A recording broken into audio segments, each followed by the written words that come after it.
डर था ना वो काम हो गया। वो जो चक्र सुदर्शन का हमें डर था, चक्र सुदर्शन चलेगा ही नहीं, वचन भर दिया है। बोले अच्छा, उनने वचन भरा चक्र सुदर्शन नहीं चलेगा? बोले हाँ। बोले ठीक, क्या बात है, फिर तो काम बन गया।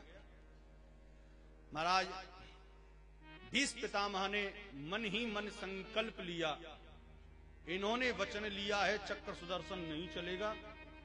और भीष्म पितामह ने कहा मैं भी ठाकुर का भक्त नहीं जो महाभारत के मध्य में सुदर्शन नहीं चलवाया। तो आज महाराज युद्ध प्रारंभ हुआ, 3-4 दिन व्यतीत हुए थे। दुर्योधन कोसने लगा भीष्म पितामह को। भीष्म पितामह से कहने लगा अरे पितामह, क्या मैं जानता नहीं कि तुम्हारे तरकस में कौन कौन से बाण हैं? अरे हमें तो ऐसा लगता है कि आप अन्न हमारा खाते हो, लेकिन लड़ पांडवों की ओर से रहे हो। उकसा दिया तो महाराज आज कहने लगे एक काम कर, यदि तुझे मेरे पर शंका है ना तो कल ही मैं तेरे नमक का फल अदा कर दूंगा। और कल मैं संकल्प लेता हूं सूर्यास्त होने से पहले मैं अर्जुन का वध कर दूंगा। और रही बात तेरी, तुझको मृत्यु का भय है ना, एक काम करना, अपनी पत्नी भानुमति को मेरे पास प्रातःकाल 4 बजे जब मैं विष्णु सहस्त्र नाम का पाठ करके उठूं ना तो भेज देना, मैं उसको आशीर्वाद दे दूंगा परम सौभाग्यवती भव का, तेरी मृत्यु नहीं होगी। तू मुझको देखना चाहता है, तू मुझको जानता भी है मैं कौन हूं। उकसा दिया। दुर्योधन ने सोचा बोले काम बन गया। इधर महाराज प्रातः काल भगवान श्री कृष्ण ने देखा भानुमति पहुंचे, उससे पहले कोई प्रोग्राम बना लिया जाए। द्रौपदी को साड़ी फाड़ी पहनवा कर और घूंघट लगाकर पहुंचा दिए। भानुमति सो रही है महाराज। 4 बजे पहुंच गए यहाँ, महाराज प्रणाम किया और नेत्रों को बंद करके ही आशीर्वाद दे दिया, परम सौभाग्यवती भवा। आज द्रौपदी ने कहा बाबा तुम ये क्या कह रहे हो, ये क्या कहा आपने? बोले तुम कौन हो? बोले मैं द्रौपदी, मैं वो द्रौपदी हूं जिसका पति अर्जुन है। कल आपने वचन लिया है, संकल्प लिया है, कल सूर्यास्त होने से पहले आप उसको मार दोगे और आप यहाँ आशीर्वाद दे रहे हो मैं परम सौभाग्यवती रहूं। मैं समझ नहीं पाई।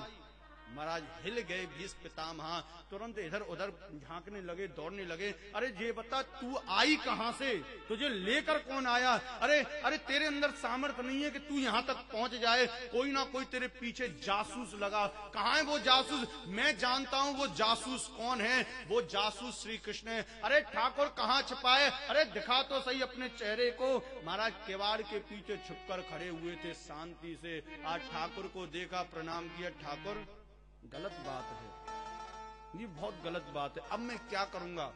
बोले महाराज जो आपको करना है वो करो और जो हम कर रहे हैं वो करो। बोले ठीक है महाराज, कल देखते हैं युद्ध में। तुमने कहा है ना शस्त्र नहीं उठाओगे, मैं भी शस्त्र उठवा कर रहूंगा, मैं शस्त्र उठवा कर रहूंगा, ये मेरा संकल्प है। आज भक्त और भगवान का युद्ध होगा। दूसरे ही दिन महाराज यह युद्ध प्रारंभ हुआ। आज भीष्म पितामह का लक्ष्य था कपिध्वज अर्जुन का रथ। सारथी से कहा सारथी आज मुझे अर्जुन का वध करना है, मेरे रथ को अर्जुन के रथ के सामने लगा दे। आज भीष्म पितामह का रथ तीव्र गति से चल दिया है और अर्जुन के रथ के सामने खड़ा हो गया। तरकस में से बाण निकाला, एक बाण छोड़ा, वह महाराज ध्वजा जो थी वो महाराज ध्वजा में जाकर लगी, वह ध्वजा नीचे जाकर गिर पड़ी है। यहाँ पर भगवान श्री कृष्ण घबरा गए, बोले ये पितामह है, अर्जुन को छोड़ेंगे नहीं, क्या करूं क्या करूं? इसने अपने जीवन की डोरी मेरे हाथ में दे दी है। अरे ये दुनिया वाले क्या कहेंगे? जिसकी डोरी को अर्जुन, जिसकी डोरी को भगवान श्री कृष्ण ने स्वयं अपने हाथ में ले ली थी, वो भी मारा गया। आज ड्राइवर थे, उन्होंने तुरंत अपने रथ को घुमा लिया, आगे आगे दौड़ने लगे, पीछे पीछे भीष्म पितामह का रथ दौड़ने। अरे नटखट कहां भगा के ले जा रहा है इस रथ को? अरे मेरे से युद्ध कर, मेरे, अरे डर के मारे कहां भागा? अरे भगोड़ा कहां भागे जा? खूब गालियों पे गालियां दी हैं। यहाँ पर अर्जुन कहता महाराज क्या कर रहे हो? अरे युद्ध करने दो, क्या कर? अरे भैया मारा जाएगा यार, मैं तेरा ड्राइवर हूं, मैं अपने आप ले जाऊंगा, भाई तू शांति से बैठा रहे। अरे नहीं मुझे युद्ध करना है। अरे भैया मारा जाएगा, तू चिंता मत कर, मैं हूं ना, मैं सब देख लूंगा, आगे आगे भगा ले जा रहे। यहाँ पर भीष्म पितामह ने आज जो है सारथी से कहा भैया तू पीछे बैठ, मैं देखता हूँ। आज स्वयं भीष्म पितामह ने रथ की लगाम को पकड़ा और तुरंत खींच कर आज जो है अर्जुन के सामने जाकर खड़ा कर दिया। फिर महाराज ऊपर चढ़ गए, तरकस में से बाण निकाला, महाराज वह बाण छोड़ दिया। हाथ में जो कवच बंधा हुआ था रक्षा के लिए लोहे का, वह कवच टूट गया। दूसरा बाण निकाला, वह छोड़ दिया। इस हाथ में जो कवच था वह टूट गया। छाती पर जो कवच था वह टूट गया। पैरों पर जो कवच था वह टूट गया। आज महाराज एक बाण छोड़ा, वह सीधा रथ के पहिए में जाकर लगा, वह पहिया टूट गया और रथ नीचे लुढ़क गया।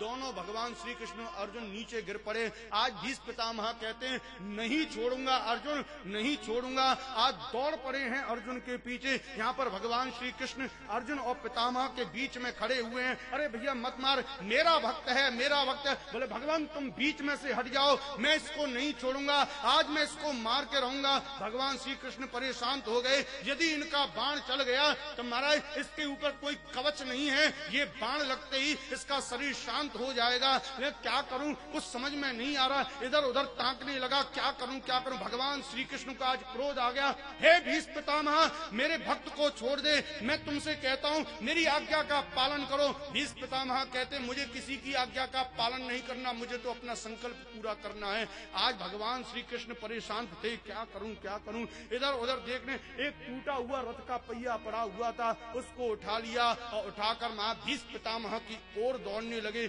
यहाँ पर अर्जुन चरणों में गिर पड़ा, हे ठाकुर आपने संकल्प लिया था कि आप अस्त्र शस्त्र उठाओगे नहीं, ये आपने क्या कर दिया। अरे आपने अपने संकल्प को तोड़ दिया। हे ठाकुर अरे मर जाने दिया होता मुझको। अरे ठाकुर यदि आप ही अपनी संकल्प को तोड़ देंगे तो दुनिया वाले क्या कहेंगे, ये तुमने। हे ठाकुर आप इस रथ के पहिए को नीचे फेंक दो, मर जाने दो, मैं नहीं चाहता कि कोई इंसान मेरे ठाकुर के ऊपर कलंक लगाए। अरे संकल्प लिया था अस्त्र शस्त्र नहीं उठाऊंगा, लेकिन महाभारत के मत में अस्त्र शस्त्र उठा लिया। अरे छोड़ दो, अरे छोड़ दो। भगवान श्री कृष्ण कहने लगे शांत होकर, अरे अर्जुन शांत हो जा, देख भाई मैं तुझे एक बात बता देता हूँ, मेरा कोई संकल्प नहीं है, मेरे भक्त का जो संकल्प है उस संकल्प को पूरा करना ही दुनिया का मेरा सबसे बड़ा संकल्प है। सबसे बड़ा संकल्प है मेरे भक्त के संकल्प को पूरा करना। अरे मेरे भक्त का संकल्प था अस्त्र शस्त्र उठवा कर रहूंगा, इसलिए मैंने ये अस्त्र शस्त्र उठाए। सिंह की तरह आज दहाड़ लगाई है भगवान श्री कृष्ण ने।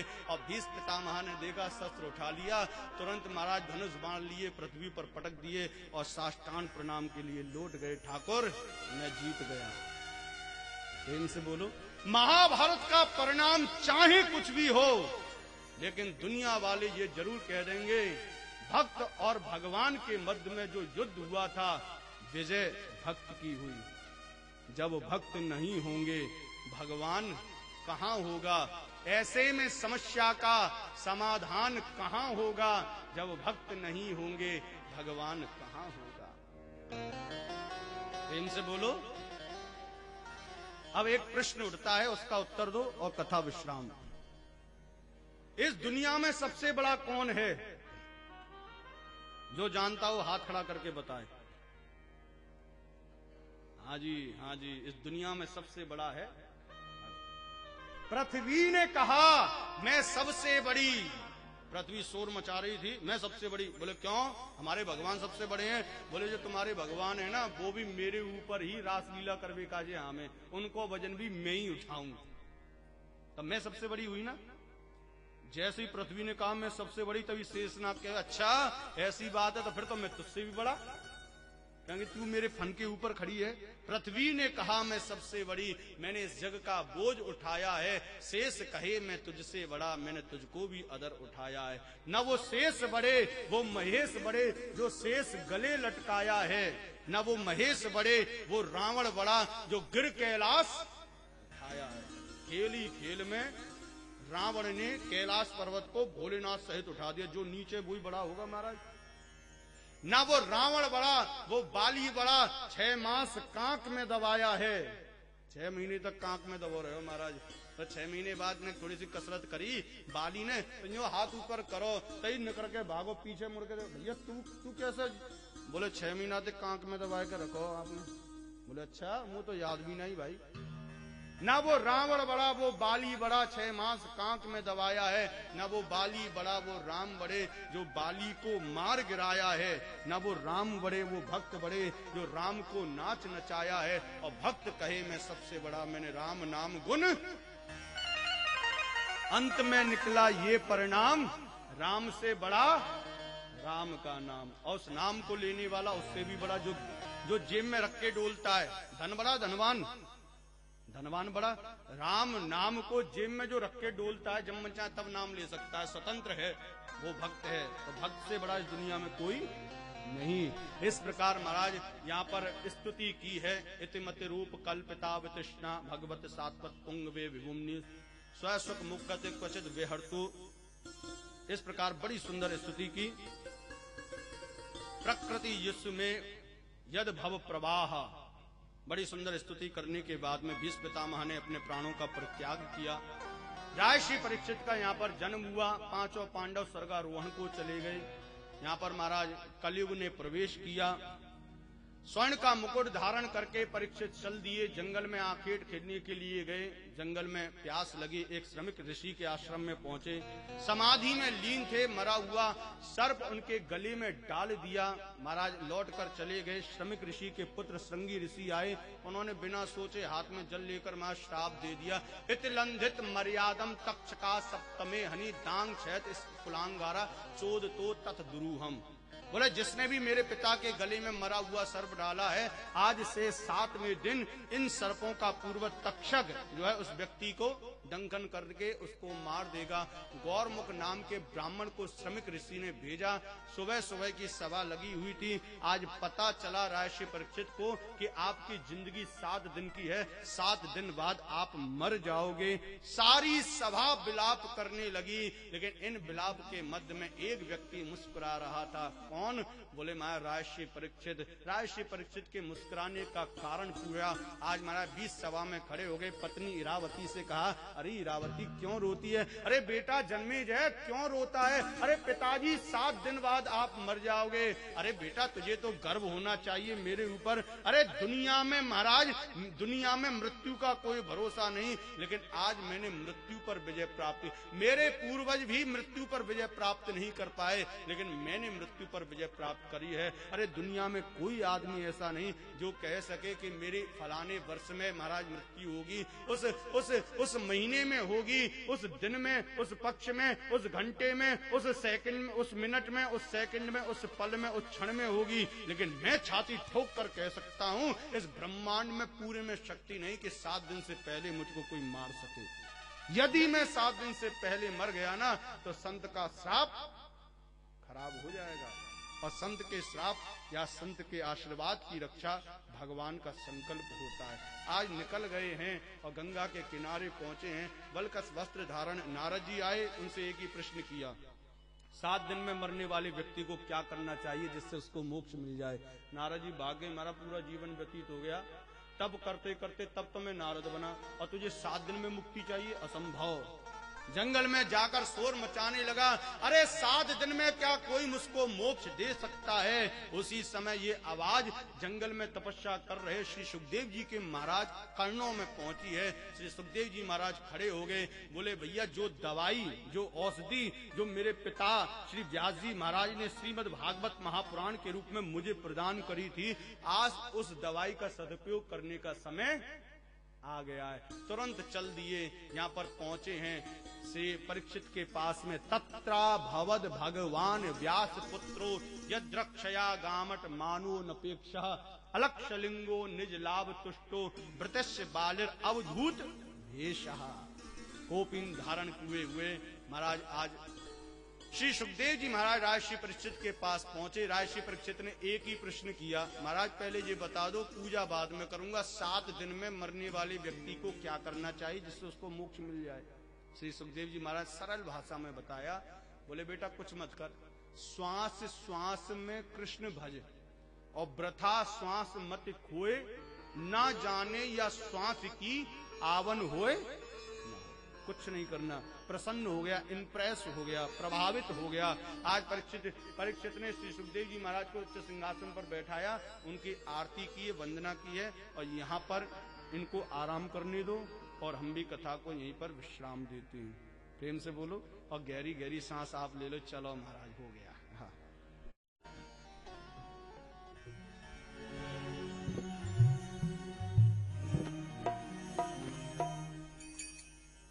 आ जाओ नंदलाल। बोले शिव शंकर भगवान की। आइए सभी बड़े भाव के साथ आरती करें। जय श्री राधे। जो प्रधान यजमान है वो आगे आ जाएं और आरती करेंगे।